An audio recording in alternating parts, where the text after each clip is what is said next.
Hello, everyone. Welcome to another episode of Reviews with Ranjani.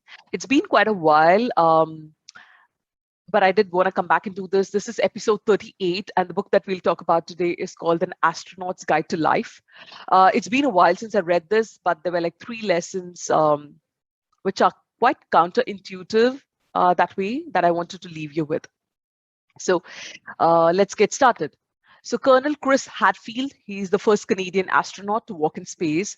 And in this really entertaining book, he uses all of his years of training and space exploration to explain how conventional wisdom can get in the way of happiness. And as I read this, I kind of swayed between being hugely inspired to being underwhelmed with this feeling about that my life was quite mediocre in comparison. But what I did love is that he stuck to this no bullshit rule, right? That some self-help books can tend to move quickly into. So here are three takeaways for you from this. First one, aim to be zero. I'm quoting here. So when you enter a new relationship or a new situation, whether it's a rocket ship or a meeting room, you'll be viewed as one of three things. A -1, someone who actively causes harm and creates problems. A 0, where your impact is neutral and doesn't tip the balance one way or another, or a +1, who's someone who adds value, right? So he talks about how we all want to be a +1, and I've been very guilty about that as well. And Chris talks about how at first, whether you're on a new team or a new situation, his main goal is to avoid being a net negative contributor. So rather, he seeks to be a 0.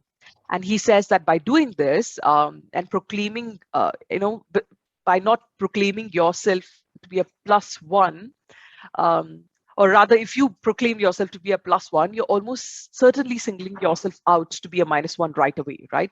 And this is regardless of how smart you are or the skills and experiences you bring in. So he says instead, take a step back and win their confidence and trust by being a 0, which means that you pull your weight, humbly show up, try not to be in the spotlight, do your job professionally, ask questions, and learn the ropes. And over time, you earn people's respect and then can move from a 0 to a plus contributor. All right, so that's the first one. So aim to be a 0. The second one is what he calls sweat the small stuff. And as he quotes, an astronaut who doesn't sweat the small stuff is a dead astronaut. So he talks about how when you dedicate yourself to being the best you can be at anything, whether it's a hobby, a personal development, or something in your career, over preparation is the best chance of improving your odds. So the point is, pay attention to granular details like physical health symptoms or signs of car trouble, and that makes you incrementally safer, better, right? So over prepare, sweat the small stuff. Third one, don't visualize success. That's what we are taught, right? Positive thinking, think about, all the things which could succeed. He talks about how negative thinking sounds pessimistic and defeatist, but when you think about it, planning for the worst can actually be energizing and confidence boosting. How? He talks about how if you always prepare for a contingency in every scenario, you'll never be caught off guard, right? And his approach is to ask, what's the next thing that can kill me? And by thinking about what could go wrong in any specific situation, you end up preempting problems with your own solutions. Yeah. So those are the three things. Sweat the small stuff, aim to be a 0, and don't visualize success, the power of negative thinking, right? So I'll leave you with this quote from his book. Decide in your heart of hearts what really excites and challenges you, and start moving your life in that direction. Every decision you make, from what you eat to what you do with your time tonight, turns you into who you are tomorrow and the day after that.